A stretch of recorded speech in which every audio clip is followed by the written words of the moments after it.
Hoy descubriremos cómo fue en verdad la vida de Columba Domínguez, la mujer cuyo rostro encarnó la belleza mexicana durante la época dorada del cine nacional y que enamoró al director más apasionado y explosivo de México. Acompáñanos en este recorrido por su fortuna, sus lujos, su amor turbulento y el legado que construyó la actriz que posó para Diego Rivera, que protagonizó el primer desnudo del cine mexicano y que enfrentó una tragedia familiar que marcaría para siempre la historia del cine nacional. Te aseguro que este viaje por la vida de la mujer más hermosa de la época de oro te va a dejar sin palabras. Empecemos. Columba Domínguez Alarid llegó al mundo el 4 de marzo de 1929 en Guaymas, Sonora, un puerto bañado por el Mar de Cortés donde el sol lo envuelve todo y la vida fluye entre el vaivén del océano y el calor del desierto. Sos hija de Francisco José Domínguez Cravioto, un hombre de raíces italianas y de Columba Alarid Lascano. Creció en el seno de una familia de clase media que le transmitió disciplina y principios firmes. Cuando todavía era una niña, su familia emigró a la Ciudad de México en busca de un porvenir mejor. Era el México posrevolucionario, una nación que buscaba su propia identidad tras años de lucha y conflicto. La industria del cine mexicano comenzaba a despegar, y la capital era el corazón palpitante de ese renacer cultural. Columba se formó en la ciudad estudiando diversas disciplinas. Era una jovencita aplicada que tomaba lecciones de piano, practicaba baile y sentía una atracción genuina por las artes. Poseía rasgos que de inmediato atraían las miradas. Pómulos pronunciados, ojos grandes y llenos de expresión, a piel morena clara y ese perfil que los artistas calificarían como profundamente mexicano. Una combinación armoniosa de facciones indígenas con cierta sutileza de ascendencia europea. Corría el año 1943 y Columba tenía apenas 14 años. Su existencia estaba por transformarse de un modo que ningún sueño, por ambicioso que fuera, habría podido anticipar. La invitaron a una boda. Era un festejo social como tantos otros, con música, comida y alegría. Columba estaba entre los invitados cuando un hombre la vio desde el otro extremo del salón. Era Emilio Fernández Romo, el Indio Fernández, ya entonces el director más relevante y temperamental del cine mexicano. Emilio tenía 39 años. Columba tenía 14. La diferencia de edades era escandalosa. Si te gusta este contenido, suscríbete para no perderte ninguna historia oculta. Pero Emilio quedó completamente hechizado por la belleza de aquella adolescente y se aproximó a ella con la arrogancia que lo definía y le pronunció palabras que sonarían proféticas. Tú vas a ser mi esposa y vas a ser una estrella de cine. Para Columba, una adolescente sin ninguna experiencia en el mundo del espectáculo, las palabras de aquel hombre imponente debieron sonar como un sueño, o quizás como una advertencia inquietante. Emilio Fernández era célebre por su genio violento, su pasión desbordada y su talento indiscutible. Era un hombre que no concebía el no como respuesta y cumplió cada una de sus palabras. Emilio se convirtió en el tutor cinematográfico de Columba, pero también en su obsesión amorosa. Durante los años siguientes la cortejó con persistencia, aguardando a que ella alcanzara la madurez suficiente para estar a su lado. En 1945, cuando Columba tenía 16 años, Emilio le ofreció sus primeros papeles en el cine. Eran intervenciones mínimas, casi de extra, en películas como México no hay dos y Pepita Jiménez. Columba aparecía por breves instantes en pantalla, pero era suficiente para que los cineastas empezaran a reparar en su presencia fotogénica. Ese mismo año participó con un papel muy reducido en La Perla, la adaptación de la novela de John Steinbeck dirigida por Emilio Fernández, con la fotografía del genial Gabriel Figueroa. Pedro Armendáriz era la estrella. Columba apenas asomaba, pero estaba ahí, aprendiendo el oficio, observando de cerca cómo se hacía cine de primer nivel. En 1947 tuvo otro papel secundario en Río Escondido, otra obra maestra de Emilio Fernández protagonizada por María Félix. Columba desempeñaba un rol muy menor, pero cada aparición en pantalla afianzaba su presencia. Los productores empezaban a preguntarse quién era esa joven de belleza tan singular. El verdadero punto de quiebre llegó en 1948. Emilio Fernández preparaba Maclovia, una película que protagonizaría María Félix. Necesitaba a Urim, alguien para el papel antagónico, el de la rival de Maclovia, y eligió a Columba. Maclovia se estrenó en 1948 y fue un éxito monumental. Pedro Armendáriz protagonizaba junto a María Félix, pero Columba, con apenas 19 años, acaparó la atención de la crítica. Su actuación fue celebrada. No se dejó eclipsar por la abrumadora presencia de María Félix. Sostuvo su dignidad actoral, su peso en pantalla. Ganó el premio Ariel a la mejor coactuación femenina. Emilio Fernández había visto con claridad. Columba tenía talento genuino. No era únicamente un rostro hermoso, era una actriz con capacidad dramática real. Y entonces llegó Pueblerina en 1949, la película que lo cambiaría todo. Emilio le entregó a Columba, ya con 20 años, el papel protagónico. Ella daba vida a Paloma, una joven indígena pura y vulnerable, junto a Roberto Cañedo. La película era una obra maestra del cine indigenista mexicano. Pueblerina alcanzó un éxito internacional. Fue presentada en el Festival Internacional de Cine de Karlovy Vary, en Checoslovaquia, donde conquistó al público europeo.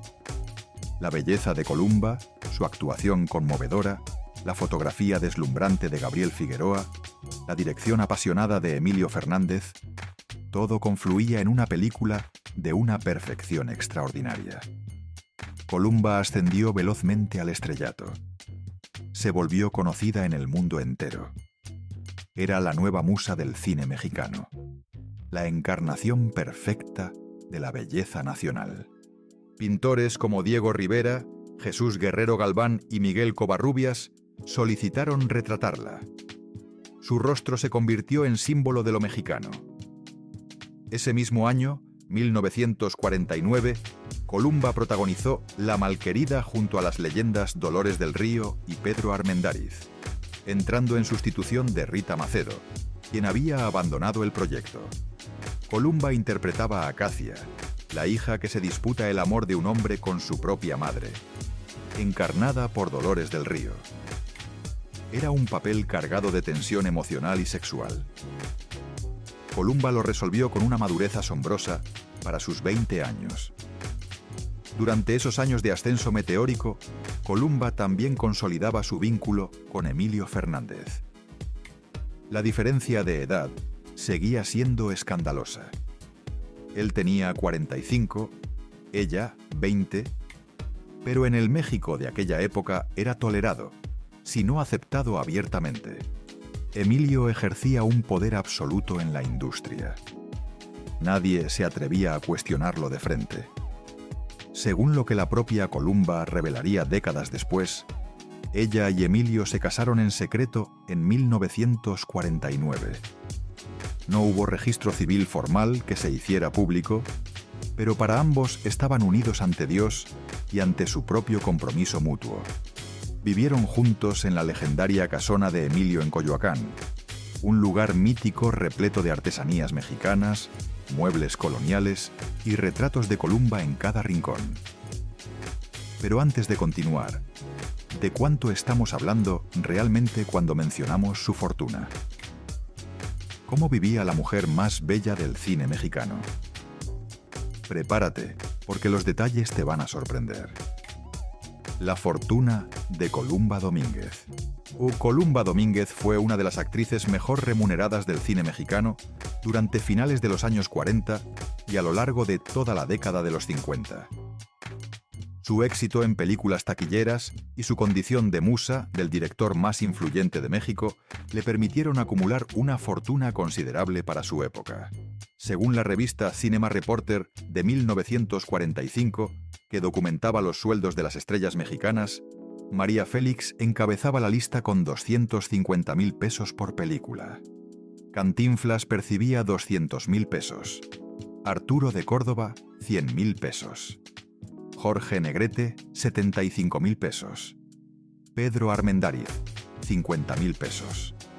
Columba, como actriz en ascenso entre 1948 y 1949, comenzó ganando 20,000 pesos por película. Era una suma muy respetable para una intérprete relativamente nueva. Para ponerlo en perspectiva, esos 20,000 pesos de finales de los 40 equivaldrían aproximadamente a entre 300,000 y 400,000 pesos actuales por cada película. Pero su cotización escaló rápidamente tras el éxito de Pueblerina. A comienzos de los años 50, cuando ya era una estrella consolidada, Columba cobraba entre 35,000 y 45,000 pesos por película. No alcanzaba los niveles estratosféricos de María Félix, pero se ubicaba en el rango alto de las actrices mexicanas. Esos 40,000 pesos promedio de principios de los 50 equivaldrían aproximadamente a entre 500,000 y 700,000 pesos actuales por cada película, y Columba rodaba varias al año. En sus años más productivos, entre 1948 y 1955, filmó entre 3 y 5 películas anuales. Haciendo los cálculos, en un año donde rodaba 4 películas, Columba generaba ingresos cercanos a los 160,000 pesos de la época, equivalente a entre 2,5 y 3,5 millones de pesos actuales anuales. Era una cifra impresionante que le permitía vivir con gran holgura. Aquí viene algo fundamental. Columba también trabajó en el extranjero, lo que multiplicó considerablemente sus ingresos. En 1950 fue contratada por Italia para protagonizar El Hedera, donde interpretó al personaje principal.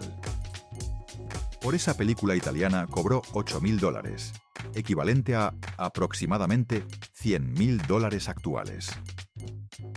Era significativamente más de lo que ganaba en México. Ese mismo año filmó Un día de vida, que pasó casi inadvertida en México, pero se convirtió en un fenómeno monumental en Yugoslavia cuando se estrenó en 1952. Según el literato yugoslavo Aleksandar Vuko, jamás una película había provocado tantas lágrimas en el público de esa región. De acuerdo con un artículo de 1997 del periódico serbio Politika Express, era la película más vista en la región en los últimos 50 años. El fervor yugoslavo por Columba fue tal que siguió recibiendo cartas de admiradores durante décadas.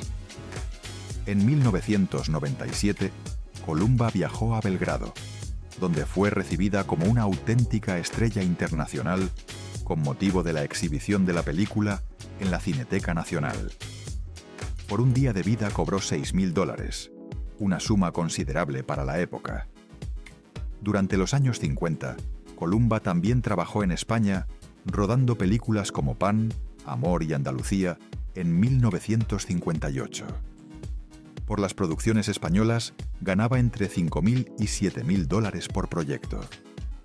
Estos ingresos internacionales se sumaban a sus ganancias mexicanas, van multiplicando de manera significativa su fortuna. Además de sus honorarios como actriz, Columba participaba en campañas publicitarias. La más famosa fue para el jabón Colgate, en los años 50. El anuncio rezaba: «Usted también, como la dulce artista de cine Columba Domínguez, cuide su cutis dándole diariamente un baño de perfume con el nuevo jabón Colgate, único hecho a base de cold cream para blanquear su cutis y con nolina para suavizarlo y embellecerlo». Por esa campaña publicitaria, Columba recibió 25.000 pesos, equivalente a más de 400.000 pesos actuales. Su imagen de belleza mexicana auténtica era perfecta para los productos de belleza dirigidos al público femenino. En 1961, Columba grabó un disco de larga duración titulado La voz dulce y mexicana, de Columba Domínguez para el sello RCA Víctor, con arreglos de las orquestas de Mario Ruiz Armengol y Chucho Ferrer. El álbum contenía 10 canciones. Por grabar ese disco, percibió 15.000 pesos más regalías por ventas, que le generaron aproximadamente 8.000 pesos adicionales al año durante varios años. Sumando todos sus ingresos, películas mexicanas, producciones extranjeras, publicidad y discos, Columba percibía anualmente entre 180.000 y 250.000 pesos durante su mejor época en los años 50. En valor actual, eso equivaldría a entre 3 y 4,5 millones de pesos anuales. Era una fortuna que le permitió acumular un patrimonio significativo. A lo largo de su carrera activa de aproximadamente 30 años, de 1945 a 1979, con algunas interrupciones, Columba acumuló una fortuna estimada en 2,5 millones de pesos de la época, equivalente a unos 50 millones de pesos actuales. No alcanzó los niveles de María Félix o Dolores del Río, pero vivió con la comodidad propia de una estrella de primera magnitud. Columba era prudente con su dinero. Venía de una familia de clase media que le había enseñado el valor del trabajo y la austeridad. No era ostentosa ni derrochadora como otras estrellas. Invertía en propiedades, mantenía ahorros en cuentas bancarias y pensaba en su futuro. Las propiedades de Columba Domínguez. La colección de inmuebles de Columba Domínguez reflejaba su posición como una de las actrices más relevantes del cine mexicano, aunque también la realidad de que durante buena parte de su vida compartió su existencia con Emilio Fernández, quien era el verdadero dueño de las residencias principales. La casona de Emilio en Coyoacán, si bien técnicamente no era propiedad de Columba, sí fue su hogar durante los años que vivió con él, aproximadamente de 1948 a 1953. Era una propiedad legendaria que Emilio había construido con las ganancias de sus películas más exitosas. La casa estaba ubicada en el barrio de Coyoacán, al sur de la Ciudad de México, en una calle tranquila rodeada de árboles. Era una construcción de estilo colonial mexicano con reminiscencias de fortaleza. Emilio, con su personalidad desbordante, había levantado una residencia que encarnaba su visión romántica de México. La propiedad tenía aproximadamente 800 metros cuadrados de construcción en un terreno de 1.500 metros cuadrados. La casa contaba con 7 recámaras, 5 baños completos, sala principal con techo de vigas de madera y chimenea de cantera, comedor formal con capacidad para 20 personas, biblioteca repleta de guiones y libros de cine, estudio donde Emilio escribía y preparaba sus proyectos, amplia cocina de estilo ranchero y cuartos de servicio. El jardín era espectacular. Árboles frutales, flores mexicanas, una zona con gallinas y otros animales que Emilio criaba porque le gustaba sentirse conectado con la tierra, y una fuente colonial de cantera en el centro del patio principal. Por toda la casa había artesanías mexicanas, muebles coloniales de madera maciza, sillas equipales, sarapes colgados en las paredes, esculturas prehispánicas, cerámica de Talavera y retratos de Columba en todos los rincones. Emilio estaba obsesionado con ella y quería verla en cada habitación. Columba habitó esa casa durante los años más intensos y felices de su relación con Emilio. Allí recibían a las grandes figuras del cine: Pedro Armendáriz, María Félix, Dolores del Río, Gabriel Figueroa. Todos visitaban la casona. Emilio organizaba cenas donde se bebía tequila y se cantaban canciones mexicanas hasta que amanecía. Pero también fue en esa casa donde Columba sufrió. Las infidelidades constantes de Emilio la destrozaban emocionalmente. Era un mujeriego compulsivo, incapaz de ser fiel ni a la mujer que amaba. Columba escuchaba los rumores, veía las miradas, sufrió en silencio. Departamento en la Condesa. Cuando Columba se separó de Emilio, en 1953, embarazada de su hija Jacaranda, necesitaba un espacio propio. Adquirió un departamento en la colonia Condesa, una zona de clase media alta en la Ciudad de México, que en los años 50 era muy popular entre artistas e intelectuales. El departamento estaba ubicado en la Avenida México, una de las principales arterias de la Condesa, con hermosos edificios Art Deco. Era un penthouse en el tercer piso, con 180 metros cuadrados. El departamento contaba con 3 recámaras, 2 baños completos, sala amplia con balcón que daba a la avenida, comedor, cocina equipada y un pequeño estudio donde Columba guardaba guiones y recuerdos de su carrera. La decoración era más sobria que la casa de Emilio. Muebles modernos de líneas limpias, cortinas ligeras, colores claros. Era el refugio de Columba, el lugar donde podía ser ella misma sin la presencia abrumadora de Emilio. Este departamento le costó 85,000 pesos en 1953, pagados con las ganancias de sus películas más exitosas. En valor actual, valdría entre 18 y 25 millones de pesos. Aquí vivió con su hija cuando era bebé.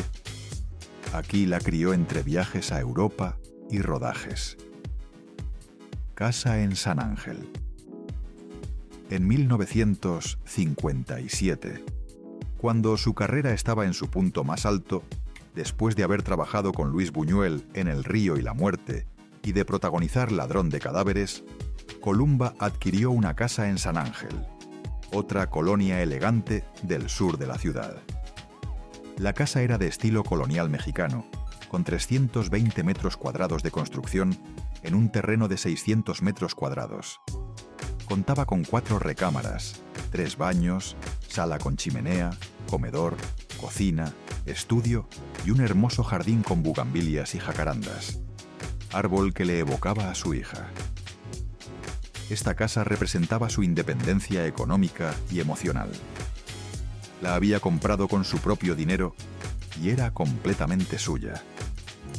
Le costó 125,000 pesos en 1957. En valor actual valdría entre 30 y 45 millones de pesos. Aquí vivía Columba cuando no estaba rodando en el extranjero. Aquí recibía a Jacaranda cuando la niña venía a visitar a su padre. Era su santuario, el sitio donde podía tocar el piano, pintar, leer y dedicarse a las artes que amaba más allá de la actuación. Problemas financieros en los años 80. En 1982, Columba enfrentó serias dificultades económicas que la obligaron a suspender la película Jacaranda, que estaba produciendo y dirigiendo en honor a su hija fallecida en 1978. Los costos de producción superaron su presupuesto y no encontró financiamiento adicional. Tuvo que vender la casa de San Ángel para cubrir las deudas. Conservó el departamento de la Condesa, donde vivió hasta el final de sus días. La pérdida de Jacaranda la había destruido emocional y económicamente. Gastó fortunas en investigaciones privadas, intentando demostrar que la muerte de su hija no había sido un suicidio, sino un asesinato. Colección de vehículos. Durante los años 50, las estrellas del cine mexicano conducían los automóviles más exclusivos disponibles. Columba Domínguez, como figura de primer nivel, tenía acceso a vehículos que reflejaban su estatus. El Cadillac que Emilio le regaló. En 1950, cuando Columba cumplió 21 años, Emilio Fernández le obsequió un Cadillac Serie 62 de 1950 en color azul claro con interiores de piel blanca.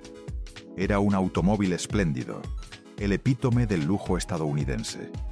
El Cadillac tenía motor V8, transmisión automática Hydra-Matic, las famosas aletas traseras que caracterizaban los Cadillac de esa época, cromados brillantes por todos lados y un interior de una opulencia deslumbrante. Un Cadillac nuevo en 1950 costaba alrededor de $5.000, equivalente a más de $60.000 actuales. Emilio se lo regaló con una dedicatoria grabada en una placa en el tablero. Para mi paloma, la más bella, Emilio.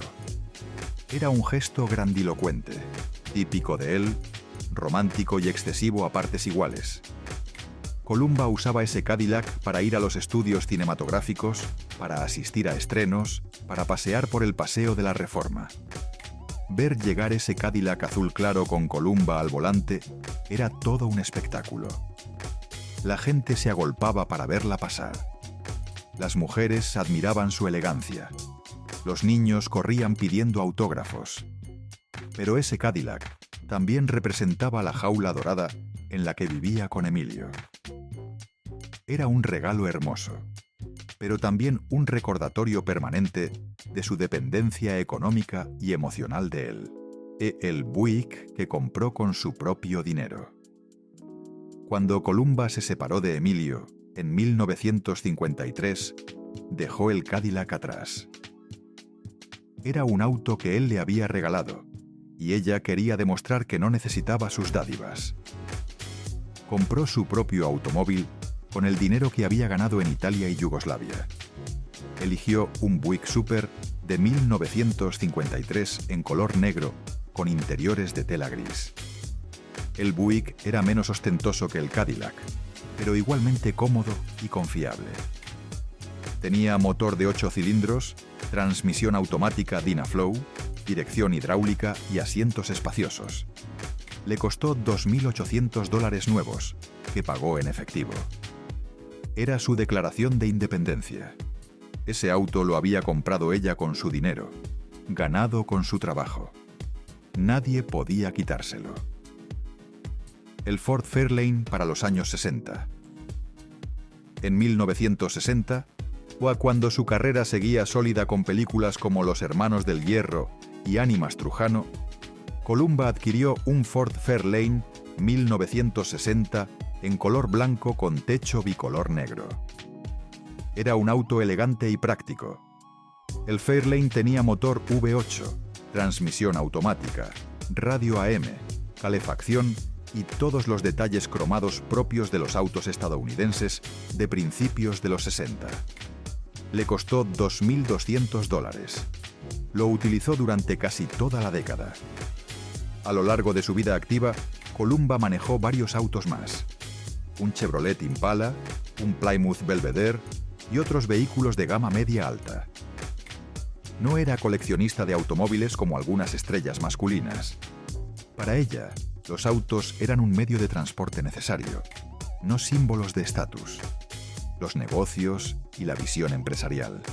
A diferencia de muchas actrices que simplemente cobraban su sueldo y gastaban sin planificar el futuro, Columba Domínguez tenía cierta visión empresarial, aunque no tan desarrollada como habría sido ideal. Inversiones en bienes raíces. Como vimos, Columba invertía en propiedades. El departamento de la Condesa y la Casa de San Ángel eran inversiones inteligentes que le otorgaban un patrimonio sólido. Sabía que la carrera de una actriz podía terminarse en cualquier momento y que era imprescindible contar con activos que conservaran su valor. También invertía en cuentas de ahorro en el Banco Nacional de México. Guardaba aproximadamente el 25% de sus ingresos anuales. No era una gran inversora en la bolsa de valores ni en negocios complejos, pero sí era responsable con su dinero. Los cortometrajes que dirigió. En la década de 1970, Columba dirigió 5 cortometrajes donde exploró su faceta creativa detrás de las cámaras. Estos proyectos no le generaron ingresos significativos, pero evidenciaban su interés por controlar su propia narrativa artística. El proyecto Jacaranda, que intentó producir en 1982, fue su esfuerzo más ambicioso. Iba a ser guionista y productora de una película en homenaje a su hija fallecida. Invirtió aproximadamente 180.000 pesos de su propio dinero en la preproducción, pero los problemas económicos la forzaron a abandonar el proyecto. Fue una pérdida devastadora, tanto económica como emocional. Representación profesional. Columba contaba con representantes que negociaban sus contratos en México y en el extranjero. Eran profesionales que velaban por que recibiera pagos justos y porque sus derechos fueran protegidos. En sus mejores años tenía un abogado especializado en contratos cinematográficos que revisaba cada documento antes de que ella estampara su firma. No era de las que firmaban cualquier papel sin leerlo. Había aprendido de otros actores que perdieron fortunas por confiar ciegamente. Los lujos y el estilo de vida. Columba Domínguez vivía con una elegancia natural. No era ostentosa como María Félix, ni escandalosa como otras estrellas. Era una elegancia discreta, refinada, acorde con una mujer que encarnaba la belleza mexicana en su estado más puro. El vestuario de una diosa mexicana. Durante la época de oro del cine, Columba era reconocida por su estilo impecable. Para las películas de época que rodaba con Emilio Fernández, usaba trajes regionales auténticos, huipiles bordados, rebozos de seda, faldas de tehuana que exhibían la riqueza textil de México. Para eventos formales y estrenos, Columba lucía vestidos de alta costura. Tenía un diseñador personal que creaba prendas exclusivamente para ella. Un vestido de gala hecho a medida costaba entre 800 y 1.500 pesos en los años 50, equivalente a entre 12.000 y 22.000 pesos actuales. Columba tenía más de 30 vestidos de gala en su guardarropa. Vestidos negros elegantes para estrenos importantes, vestidos de colores vibrantes para fiestas, vestidos de cóctel para reuniones sociales. Cada uno estaba perfectamente confeccionado, cada detalle cuidadosamente considerado. También atesoraba colecciones de joyería fina, aretes de oro con perlas, collares de plata con diseños prehispánicos, pulseras de jade. Algunas piezas eran obsequios de Emilio. Otras las había adquirido ella misma en sus viajes por Europa. Los retratos de los grandes pintores. Uno de los mayores lujos y honores de Columba fue ser retratada por los pintores más importantes de México. Diego Rivera, Jesús Guerrero Galván y Miguel Covarrubias pidieron retratarla, fascinados por su belleza de rasgos tan profundamente mexicanos. Diego Rivera realizó un retrato de Columba en 1950, donde capturó a la perfección sus facciones indígenas, sus ojos expresivos y su presencia digna. Ese retrato, que Columba conservó toda su vida, valía una fortuna. Hoy valdría varios millones de pesos. Jesús Guerrero Galván la pintó en 1952 con un estilo más romántico, resaltando su belleza etérea. Miguel Covarrubias realizó ilustraciones suyas que aparecieron en revistas internacionales. Ser retratada por estos maestros no solo era un honor artístico, también era una inversión. Esos retratos aumentaban constantemente de valor y formaban parte de su patrimonio. Las relaciones con otras estrellas. Columba mantenía vínculos complejos con otras actrices de la época. Con María Félix existía cierto respeto profesional, pero no una amistad cercana. María era demasiado dominante, demasiado competitiva. Columba era más reservada, más discreta. Con Dolores del Río sí había una relación más cálida. Dolores, elegante y sofisticada, apreciaba el talento genuino de Columba. Trabajaron juntas en La Malquerida y desarrollaron un respeto mutuo. Con Pedro Armendáriz tenía una excelente relación profesional. Pedro la trataba con caballerosidad y la respetaba como actriz. Cuando trabajaban juntos, la química en pantalla era palpable, aunque siempre profesional. Columba también era amiga de actrices menos conocidas, mujeres que no eran sus competidoras directas, con quienes podía mantener conversaciones genuinas sin la tensión de la rivalidad, como Rita Macedo, Marga López y otras actrices de carácter. Los pasatiempos de una artista completa. Más allá de la actuación, Columba era una artista multifacética. Tocaba el piano con habilidad real, había estudiado desde niña y continuó practicando durante toda su vida. En su casa tenía un piano vertical donde interpretaba composiciones clásicas para relajarse. También pintaba. Durante sus retiros de la actuación en los años 80 y después, Columba se dedicó seriamente a la pintura. Llegó a exponer en galerías de Europa, donde su trabajo fue bien recibido. Pintaba principalmente paisajes y retratos. Practicaba esgrima, o un deporte poco habitual para las mujeres de aquella época, pero que Columba disfrutaba por la disciplina y el ejercicio físico que exigía. También practicaba la equitación montando a caballo en ranchos de amigos, sus mejores películas y premios. Ahora que conocemos cómo vivía Columba Domínguez, es momento de repasar las películas que la convirtieron en leyenda, porque al final lo que verdaderamente importa de una actriz no es cuánto dinero ganó ni qué vestidos usó, sino lo que dejó en la pantalla. Las obras maestras con Emilio Fernández. Pueblerina en 1949 fue y sigue siendo considerada la mejor película de Columba. Ella interpretaba a Paloma, una joven indígena pura que vive en un pueblo del México rural. Roberto Cañedo interpretaba a Naurelio, el hombre que la ama. La fotografía de Gabriel Figueroa capturaba con igual maestría la belleza del paisaje mexicano y la belleza del rostro de Columba. La película es una tragedia sobre el amor imposible, sobre la pureza destruida por la maldad humana. Columba interpretó a Paloma con una inocencia devastadora. Su actuación era natural, sin afectación, completamente creíble. Cuando Paloma sufre, el público sufre con ella. Cuando es humillada, el público siente esa humillación. Pueblerina obtuvo premios internacionales y consolidó a Columba como una de las grandes actrices del cine mundial. Todavía hoy, 75 años después, la película se estudia en escuelas de cine como ejemplo perfecto del cine indigenista mexicano. La malquerida en 1949, con Dolores del Río y Pedro Armendáriz, fue otra obra maestra. Columba interpretaba a Acacia, la hija que sin saberlo se convierte en rival romántica de su propia madre. El tema era tremendamente escandaloso. Tensión sexual entre padrastro e hijastra. Celos entre madre e hija. Columba manejó el papel con una sutileza extraordinaria. Acacia no es ni completamente inocente ni completamente culpable.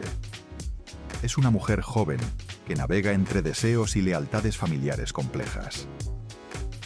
La química entre Columba y Pedro Armendáriz era palpable, incómoda y perfecta para la historia. Un día de vida en 1950 pasó casi inadvertida en México, pero se convirtió en un fenómeno en Yugoslavia. La película abordaba temas de sacrificio maternal, pobreza y lucha por sobrevivir. Columba interpretaba a una madre desesperada con tal intensidad emocional que el público yugoslavo lloró de forma masiva. El éxito fue tan grande que décadas después, en 1997, Columba viajó a Belgrado, donde fue recibida como una leyenda viviente. Miles de yugoslavos, ya serbios para entonces, seguían recordando aquella película que los había hecho llorar en su juventud. Trabajos con otros grandes directores. Cuando Columba puso fin a su relación profesional con Emilio Fernández en 1952, se consolidó como primera figura trabajando con otros realizadores importantes. Luis Buñuel la dirigió en El río y la muerte en 1955. Buñuel, el surrealista español, descubrió en Columba cualidades actorales que Emilio nunca había sabido explotar del todo. Le ofreció un papel más complejo, psicológicamente más matizado. Columba respondió con una actuación excelente que amplió su rango artístico. Fernando Méndez la dirigió en Ladrón de cadáveres en 1957, considerada la mejor película mexicana de horror. Columba demostró que podía abordar el cine de terror con la misma maestría que el melodrama. Ismael Rodríguez la llevó a protagonizar Los Hermanos del Hierro en 1961 y Ánimas Trujano en 1962. En esta última compartió pantalla con el legendario actor japonés Toshiro Mifune. Era una producción ambiciosa que conjugaba talentos mexicanos y japoneses. El Tejedor de Milagros, en 1962, representó a Latinoamérica en el 9º Festival Internacional de Cine de Berlín.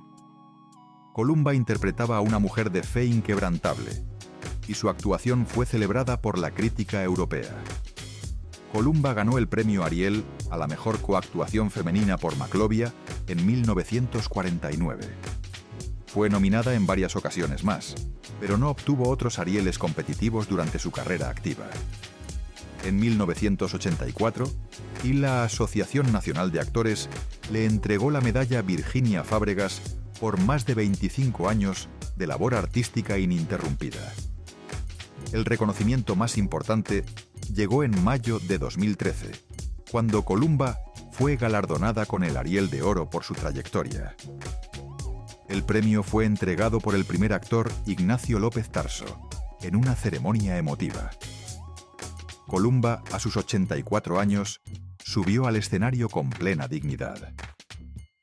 Fue una reivindicación, un reconocimiento tardío pero completamente merecido de su contribución al cine mexicano. Pero más allá de los premios formales, Columba recibió el reconocimiento eterno de ser considerada una de las mujeres más bellas que ha dado el cine mexicano. Su rostro se convirtió en símbolo de la mexicanidad, de la auténtica belleza nacional, la relación tormentosa con el Indio Fernández.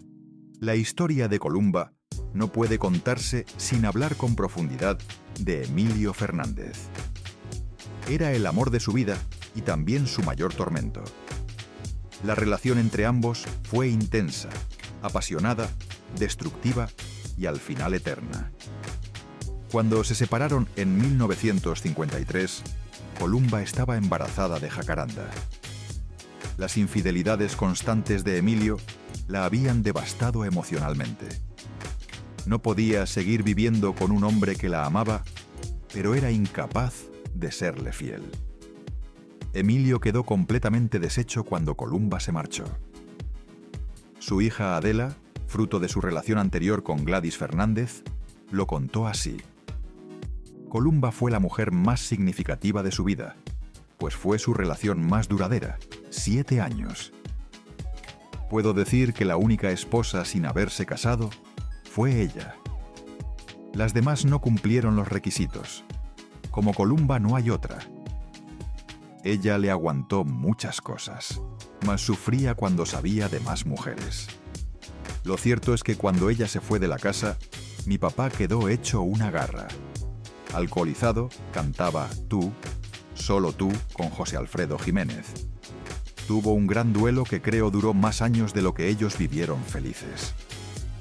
Durante la separación, Columba viajó a Europa, donde inició un romance con el actor español Francisco Rabal.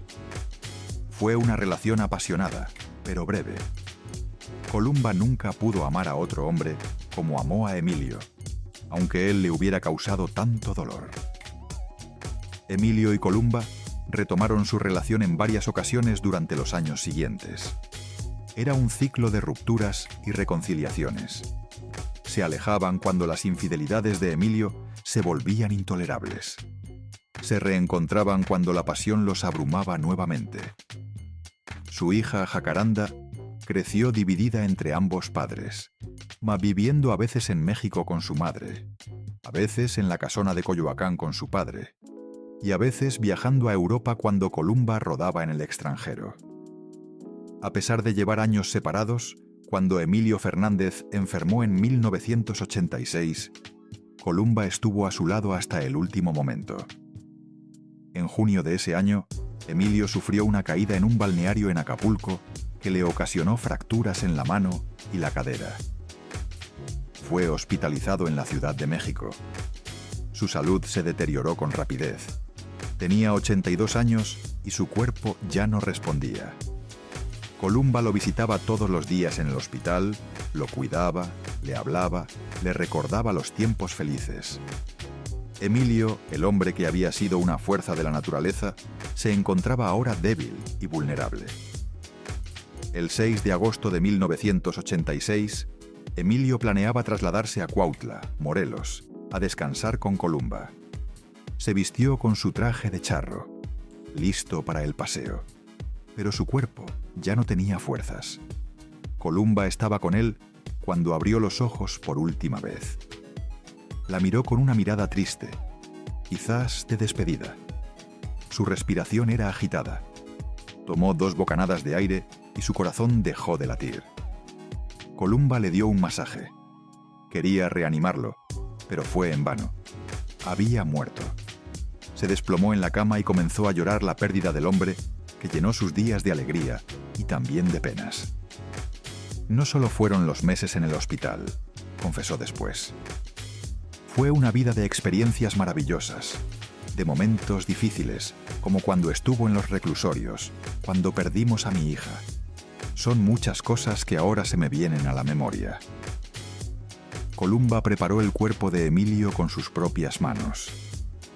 Le colocó su último traje de charro, lo cepilló con cuidado, le acomodó su característico paliacate en el cuello y de su mano izquierda retiró con lágrimas su inseparable Rolex. A las 13:55 horas llegó la carroza fúnebre y Columba acompañó el cuerpo de Emilio a su última morada. Después del funeral se desató una controversia sobre la herencia, particularmente sobre la famosa casa de Coyoacán. Emilio murió intestado. De manera automática, su hija Adela fue nombrada heredera universal. Columba alegaba derechos sobre la propiedad, argumentando que Adela era adoptada, no descendiente biológica, y que Emilio jamás la adoptó legalmente. La tragedia que marcó su vida para siempre. El 22 de noviembre de 1978, Columba vivió la peor experiencia de su existencia. Su hija Jacaranda, de 25 años, murió al caer del 3er piso de su departamento en la colonia Cuauhtémoc. Jacaranda había seguido los pasos de sus padres, incursionando en la actuación. En 1977 participó en La hija del gallero junto a su madre Columba y Antonio Aguilar. Era joven, hermosa, talentosa. Tenía toda una carrera por delante. Esa noche de noviembre, Jacaranda organizó una fiesta en su departamento. Vivía ahí con su amiga Lidia Suárez Morales desde hacía 4 meses. La fiesta transcurría con normalidad, entre música, bebidas y conversación. Pero Jacaranda y Lidia tuvieron una discusión. Los testigos afirmaron que fue intensa, con gritos y recriminaciones. Jacaranda, que había estado bebiendo, rompió un espejo en la sala y luego se acercó al balcón, aparentemente intentando alejarse de Lidia. Lo que ocurrió después, nadie lo sabe con certeza. Los invitados escucharon un grito, salieron corriendo y encontraron el cuerpo de Jacaranda en la calle, ensangrentado, sin vida. Había caído 3 pisos. La muerte fue instantánea al impactar contra el asfalto. La policía clasificó el caso como suicidio. Según la investigación, Jacaranda había expresado deseos de morir en varias ocasiones. Lidia Suárez confirmó esta versión, pero Columba jamás aceptó que su hija se hubiera quitado la vida. Imposible que mi hija negara la vida, afirmó categóricamente. Columba creía que Jacaranda había sido asesinada. Estaba convencida de que Lidia la había empujado durante la discusión. Otros testigos ofrecieron una tercera versión: que Jacaranda, ebria, se asomó al balcón para evitar a Lidia, pero trastabilló y cayó accidentalmente. Su estado de embriaguez le habría hecho perder el equilibrio. Un accidente trágico, no ni suicidio ni asesinato. Adela Fernández, media hermana de Jacaranda, también negó de manera rotunda la versión del suicidio. Ambas mujeres, Columba y Adela, coincidían en que Jacaranda no era una persona suicida. Jacaranda fue sepultada el 24 de noviembre de 1978 en el Panteón Jardín. Columba estaba destrozada. Emilio, que en ese momento se encontraba en prisión por haber matado a un campesino en una riña en Torreón, solo pudo expresar desde el reclusorio: «Lo único que puedo hacer ahora por ella es orar». La pérdida de Jacaranda destruyó a Columba. Gastó fortunas en investigaciones privadas intentando demostrar que había sido un asesinato. Nunca encontró pruebas concluyentes. El caso quedó cerrado como suicidio en los archivos oficiales, pero en el corazón de Columba siempre fue un asesinato. En 1982, Columba intentó producir la película Jacaranda en honor a su hija. Sería guionista y productora. Ya había dirigido 5 cortometrajes antes y tenía experiencia, pero los problemas económicos la obligaron a suspender el proyecto. Fue otro golpe devastador: sus últimos años y su triste muerte. Tras retirarse de la actuación en 1987, Columba se entregó a las artes que siempre había amado. Pintaba a diario, exponiendo su trabajo en galerías europeas con éxito moderado. Tocaba el piano durante horas, practicaba esgrima y equitación para mantenerse en forma. También estudió materias humanísticas, leyendo filosofía, literatura e historia del arte. Era una mujer culta que aprovechó su retiro para enriquecer su intelecto. En 2008, después de más de 20 años de retiro, el director mexicano Roberto Fiesco la devolvió al cine con el cortometraje Paloma del proyecto Espiral. Columba, a sus 79 años, demostró que su talento permanecía intacto. En 2010 hizo participaciones especiales en La cebra y borrar de la memoria. En 2012 participó en El último trago, dirigida por Jack Zaga, un homenaje al compositor José Alfredo Jiménez. La película fue presentada en marzo de 2014 en el Festival Internacional de Cine de Guadalajara. Sería su última película. En 2013, Columba grabó su último trabajo, el cortometraje Ramona de Giovanna Zacarías, lanzado en 2014. Ese mismo año, recibió el Ariel de Oro por su trayectoria. Fueron reconocimientos tardíos pero profundamente significativos. En agosto de 2014, Columba fue internada en el Hospital Ángeles Santa Elena por neumonía. Su salud se deterioró con rapidez. A los 85 años, su cuerpo ya no tenía fuerzas para luchar. El miércoles 13 de agosto de 2014, Columba Domínguez falleció a consecuencia de un infarto, después de permanecer internada varios días con complicaciones derivadas de la neumonía. Su sobrino Juliano Molina anunció la noticia en Twitter: «Descansa en el cielo, donde perteneces».